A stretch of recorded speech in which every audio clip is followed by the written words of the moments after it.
In the city of Los Angeles, Detective Mark is having time off while grieving for his dead wife Rose, which has given him a drinking problem. However, he has to return to the station when he hears his son Trent has been arrested for getting in a fight. Officer Garcia convinces the other guy not to press charges, so Mark gets Trent out and proceeds to scold him thoroughly. Things have been tense between them since Rose's death, and it only gets worse when Trent notices Mark spent his money on alcohol instead of filling the car's tank. They decide to take the subway instead, and on their way there, Trent leaves some money for blind hobo Sarge.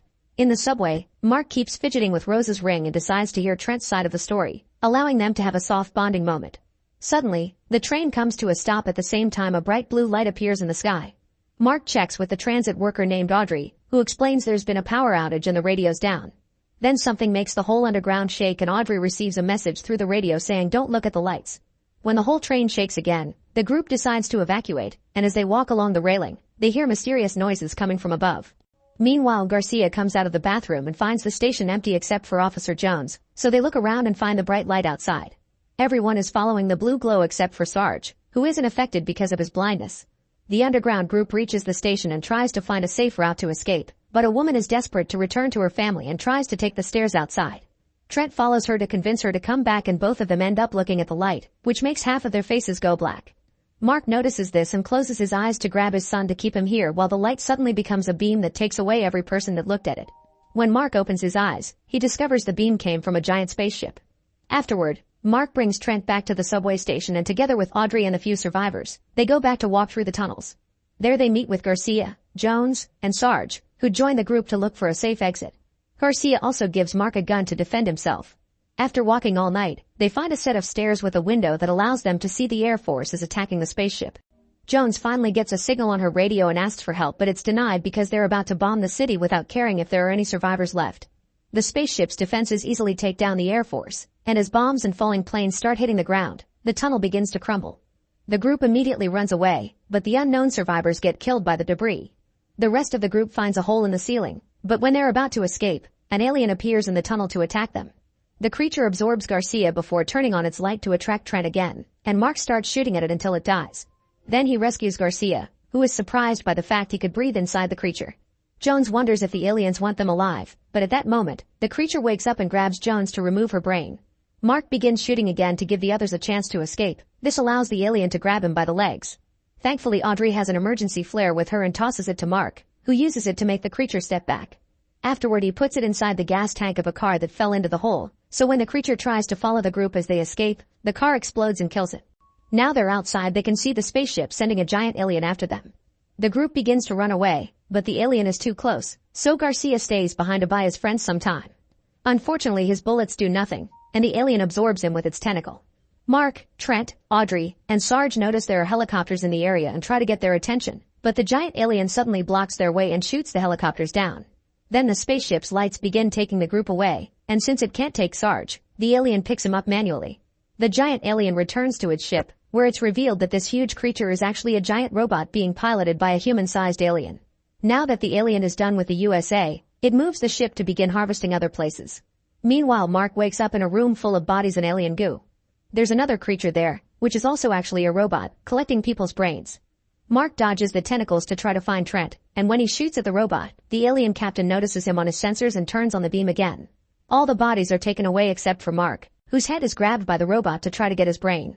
Mark immediately shoots the tentacle and falls in a current of water that is being expelled from the ship. When he's about to fall out, his leg gets stuck on the ship's railing, saving him but also getting hurt.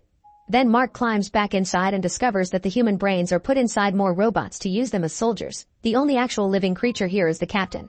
Unaware Jared is following him, Mark makes his way further inside, coming across rotting bodies and eggs hanging from the ceiling that seem to have babies inside. Suddenly Mark is attacked by one of the tentacle robots, but he's saved just in time by Jared, whose eyes are red instead of blue like every other light here.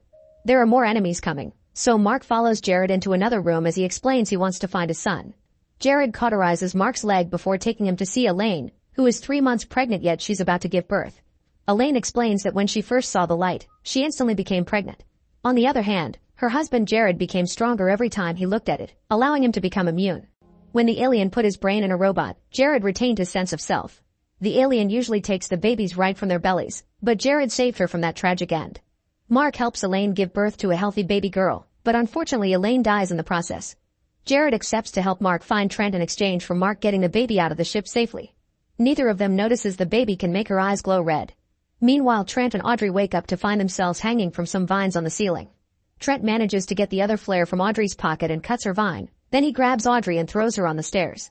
He jumps after her and together they start making their way down, only to discover Sarge is hanging from a vine too. After Jared and Mark leave the room, the captain finds Elaine's body and begins tracking the baby.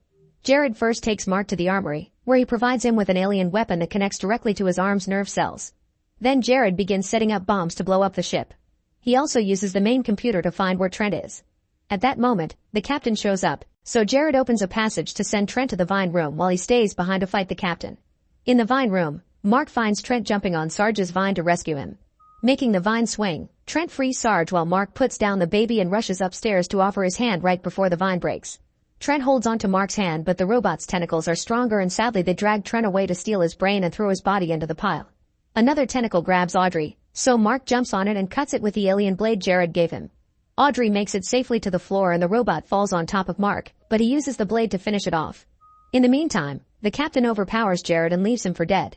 Jared is only pretending and reveals he still has a bomb in his hand.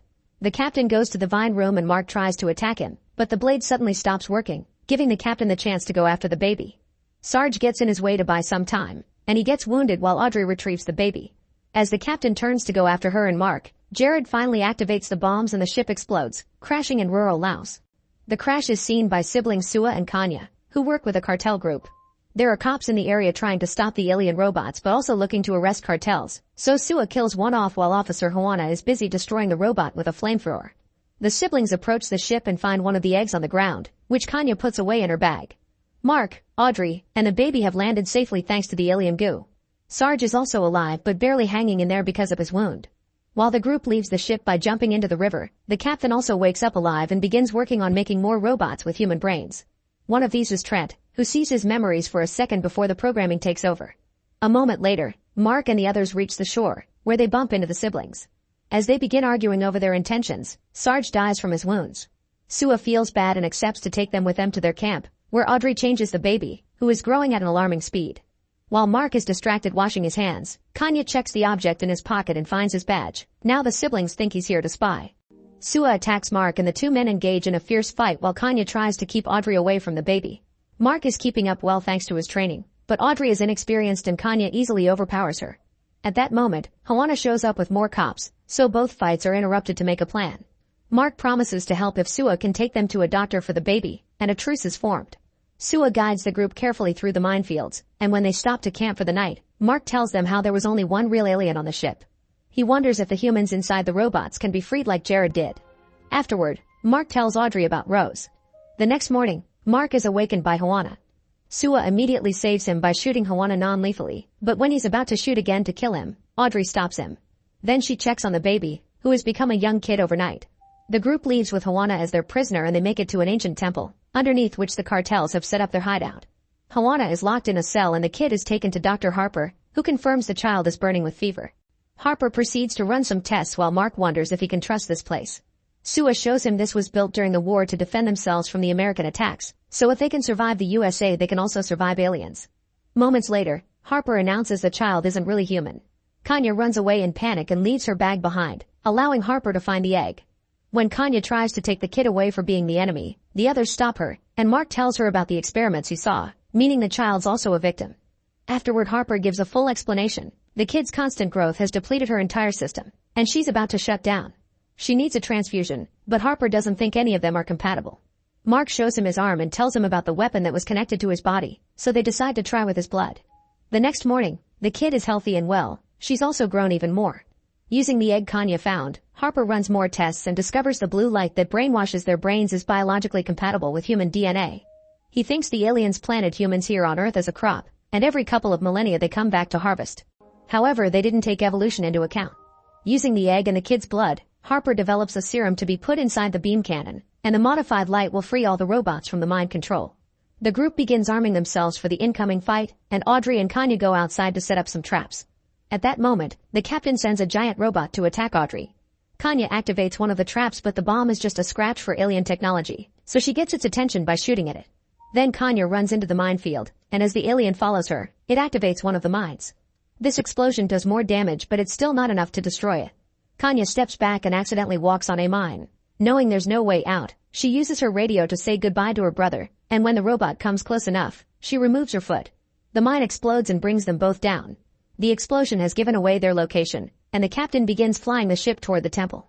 Mark thinks they should leave, but Sua explains his people will never stop defending the tunnels. Seeing as the chances are low anyway, Mark asks for the serum so he can try to put it in the cannon while everyone keeps the alien busy fighting. The cartels begin setting up traps all over the tunnels and Mark leaves the child with the civilians in a room at the back. Mark manages to leave the hideout right before the alien robots begin coming down the tunnels.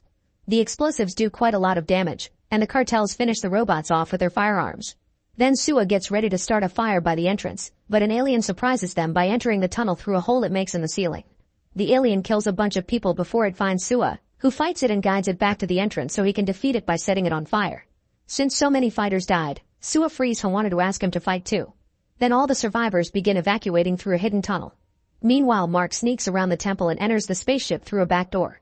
Remembering what Jared did, Mark opens a tunnel on the wall and takes it to reach the cannon room. This is seen by one of the many guards. At that moment, the cannon sends a light out to try to brainwash the survivors that are coming out, but everyone remembers to close their eyes. The child doesn't because she can defend herself by making her eyes glow red. One of the cartels shoots a rocket at the light to destroy it, but before everyone can escape, another giant robot appears piloted by the captain and begins destroying the place. Everyone begins to fight the army of robots that arrives with the giant one, and when one of them is about to reach Audrey and the kid, Harper gets in its way to save them, dying in the process. Inside the ship, the guard finds Mark and attacks him. During the fight, Mark drops Rose's ring, and the sight of it makes the guard hesitate. Mark realizes this is Trent, but since the boy can't completely shake off the control yet, Mark has to push him away into the lower level to save himself. Then he grabs an egg from the vines, injects the serum into it, and throws it into the beam, changing the light color from blue to red. Trent immediately recovers his memories, but before the light can reach the others, the captain uses his robot to break the beam cannon, causing Mark to jump off the ship not to die along with it. Then Mark finds a broken robot and steals its blade so he can join the fight. He, Sua, and Hawana work together to keep the girls safe, and when the captain comes closer with its giant robot, it's suddenly hit by the second one. It's Trent, who has stolen its own giant from the ship. As both giants begin fighting, the captain quickly overpowers Trent. Mark gives Sua the blade before he goes looking for the rocket launcher, which he shoots at the captain's robot to give his son a chance. Sua and Hawana keep on fighting the human-brained robots, but unfortunately Hawana is surrounded and dies. Audrey puts down the kid to help with the fight, but as soon as she turns around, the kid leaves. Ignoring the battle around her, the child reaches the fallen cannon and activates it again.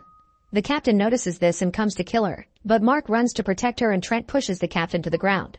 Then Trent picks up the cannon and shoots at the captain, finally killing it. This shot also makes a red light appear in the sky, which frees all the human brains from the mind control.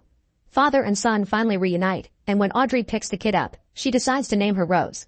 Some months later, Rose is now a young woman and captain of a ship they've built with the pieces of the Alien One.